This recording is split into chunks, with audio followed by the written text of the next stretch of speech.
도반님들 반갑습니다. 함께하는 이 뜻깊은 시간, 크나큰 뜻을 크나큰 님들과 함께하면서 우리들 또한 크나큰 오늘, 빛나는 오늘을 열어갑니다. 어떤 삶으로 열어갈까요? 어떤 존재로 열어갈까요? 바로 있는 그 자리에서 모든 존재와 현상들 속에서 나의 모든 공덕과 지혜를 드러내어 아름다움을 실현하는 천상천하 유아 독존의 자존감 가득한 오늘을 드러냅니다.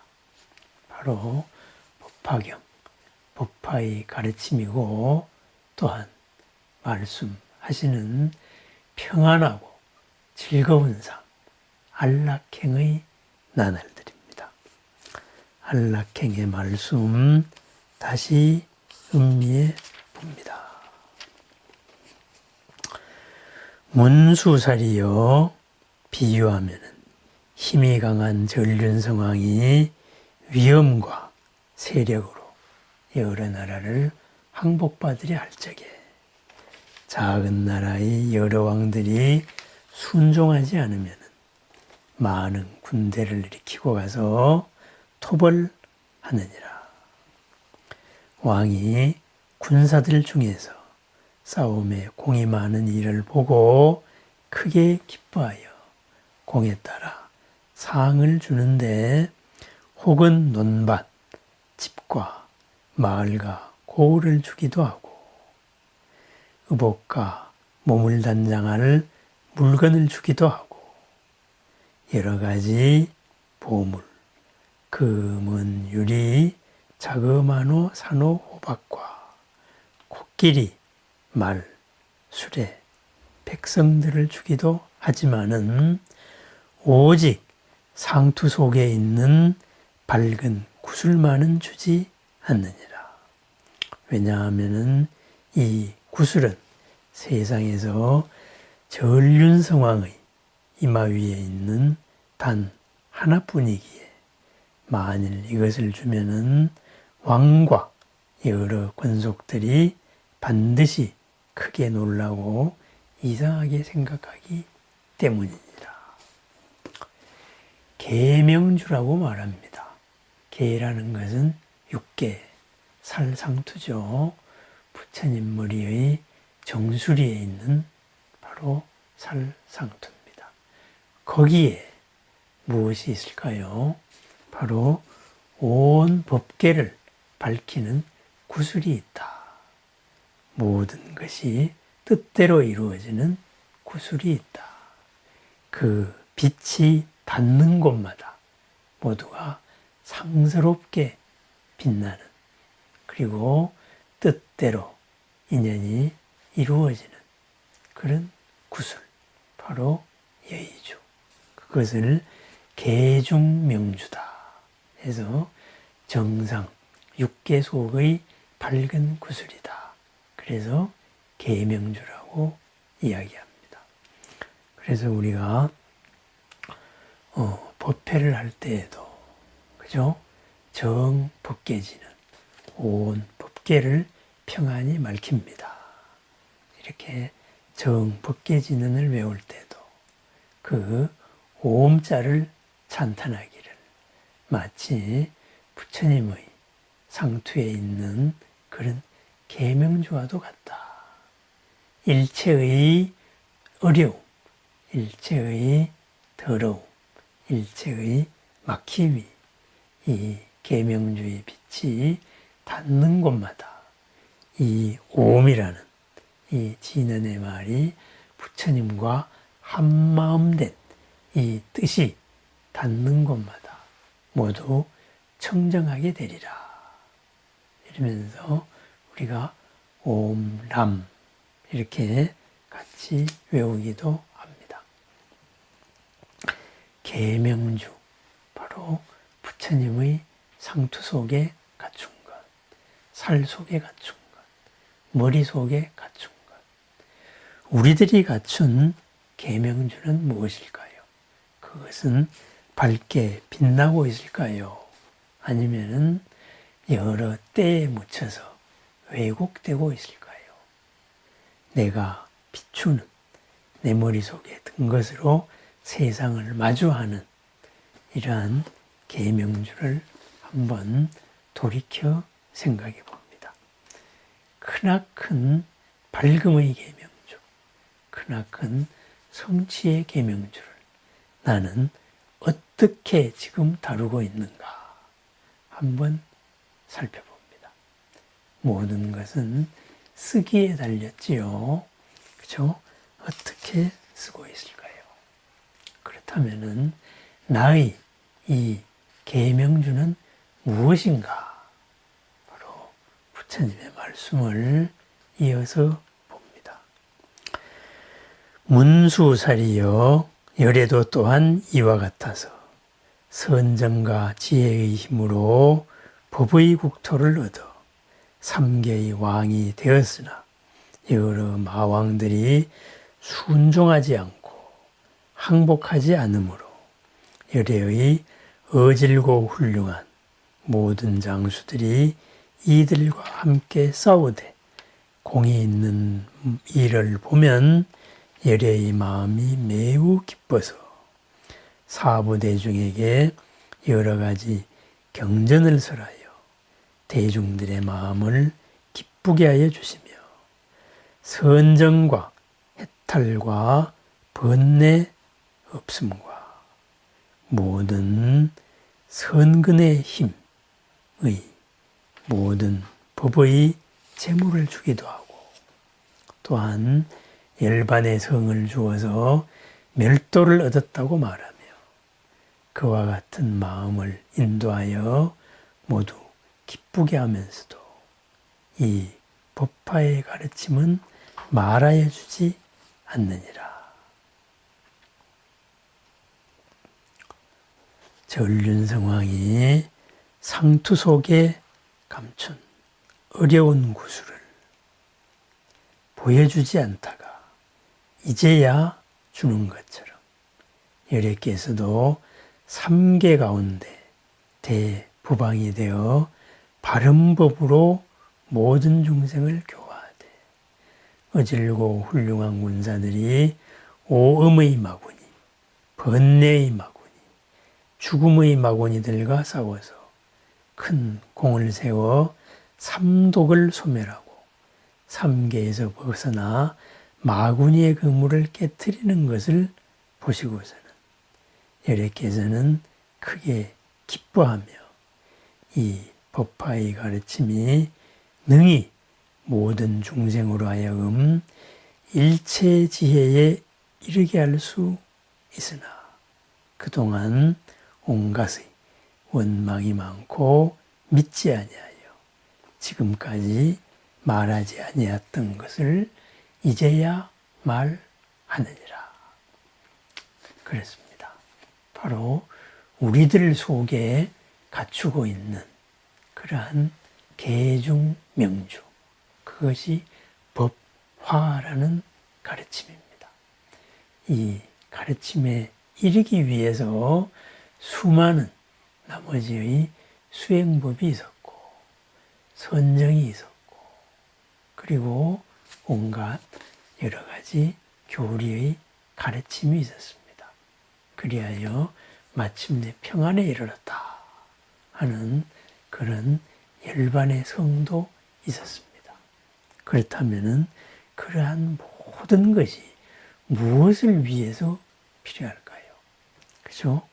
어떤 것을 우리가 좋다, 아름답다, 자랑할 때 항상 묻는 말이 있죠. 그래서 어떡하라고, 그죠? 그랬습니다. 이런 모든 부처님의 가르침이 바로 그래서 어쩌자는 것입니까? 그것이 바로 법화의 가르침입니다. 일찍이 말하지 아니하였던 가르침, 그 법화, 바로 내가 부처님이라는 가르침입니다. 내가 자존감의 존재라는 가르침입니다. 자존감의 존재로서 있는 그 자리에서 공덕을 드러내고 있는 그 자리에서 갇히지 않고 언제나 평안의 삶을 이끌어가라. 그러기 위해서 수많은 이런 가르침이 있었습니다. 부처님의 가르침, 성불이라는 궁극의 목표, 완전한 두카 없음, 여기에 이르기 위해서 수많은 길이 있습니다. 이 길을 우리 부처님의 도를 닦는 사람들만 걸어가는 것은 아닙니다. 여기에서 하나를 떼어와가지고 그래서 또 이것으로서 불로 장생한다. 여기서 한 수행법을 떼어내어서 이것이야말로 진리다. 여기서 한 작은 중간 과정의 힘을 얻어서 이것이야말로 최상의 힘이다. 이렇게 수많은 사람들, 수많은 이런 여러 일들이 있습니다. 전부 다 지엽적입니다. 그래서 어쨌다는 거예요. 바로 모두가 부처님이 되어야 한다. 모두가 평안해야 한다. 여기에 이르러야 됩니다. 이 가르침으로 남을 지배하고 나의 아만심을 만족시키는 이런 수행의 길은 참으로 많습니다. 마음, 수련, 해서 무슨 수행법, 호흡법, 그죠? 수많은 법들이 모두 다 여기에 이르는 과정인데 세상에 존재하고 광고를 하는 여러 수행법들, 여러 가지 믿음 체계들, 바로 어떤 체험을 했습니다. 바로 부처님도에 이르기 위한 하나의 과정입니다. 그 과정이 종착지로 착각을 했습니다. 그러다가 보니 그것으로서 스스로의 아만심을 만족시키는 번뇌를 벗어나지 못하는 모두가 평안한 삶에 이르게 하지 못하는 반드시 뒤탈이 나는 삶을 겪게 됩니다. 그것을 우리는 역대적으로 보고 있습니다. 그래서 말합니다. 모든 중생으로 하여금 일체지에 이르게 할 수 있으나 그렇게 해서 가고 있습니다. 그런데 중간에 이탈하여서 다 원망하고 믿지 아니합니다. 그런데 이제야 비로소 말합니다. 그대들이 바로 부처님이다. 자존감을 갖춘 존재들이다. 무한한 능력이 있다. 바로 번뇌의 때를 벗어내고 그것을 갖추어 회복하라. 그러한 방향으로 나아갈 때 우리는 그러한 목표지에 가장 빨리 도달할 수 있다. 이렇게 말합니다. 결국은 방향의 문제였습니다. 그렇죠?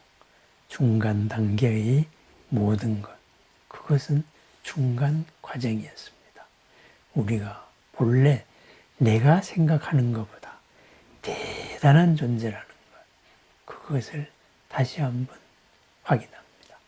그것이 부처님의 계중명주, 부처님의 머릿속에서 빛이 비치는 곳마다, 이르는 곳마다 모두가 원만해지는 지혜와 공덕의 구슬이었습니다. 내 머릿속에 바로 그러한 계중명주가 있습니다. 나의 계명주를 바로 나의 삶이란 이 법계에 두루 밝히면서 어려움이 있고 부닥침이 있고 걸림이 있을 때 항상 이 법화라는 가르침을 생각합니다. 법화. 이 자리에서 참으로 존귀한 존재가 바로 나다. 존귀한 존재가 이 자리에서 어떻게 행동해야 할 것이냐, 어떻게 마음 써야 할 것이냐.